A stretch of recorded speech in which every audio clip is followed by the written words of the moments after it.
Domenica prossima 3 marzo alle ore 18 la SEAP Aragona sarà ospite del Volley Terrasini Palermo per la 18ª giornata del campionato di Serie B2 Girone I. La gara si giocherà nella struttura geodetica di Terrasini e sarà diretta dal primo arbitro Simone Chieriletti e dal secondo arbitro Francesco Aiello, entrambi della regione Lazio.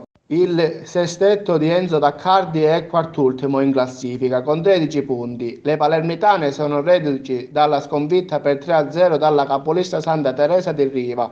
Il roster del Volley Terrasino è composto da Spanò, Di Pisa, Collura, Caruso, La Parola, Incognito, Ferro, Anzà ed il libero Irma Lo Iacono, ex pallavolo Aragona. Coach Paolo Collavini sarà privo della palleggiatrice titolare Martina Baruffi in convalescenza dopo l'operazione alla caviglia. Al suo posto giocherà Sara Gabriele, quasi invece certo della presenza di Capitan Cusumano dopo l'infortunio muscolare.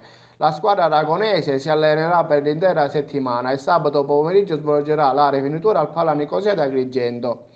La squadra partirà dal piazzale di Aragona domenica mattina per Terrasini con al seguito il presidente Nino Di Giacomo.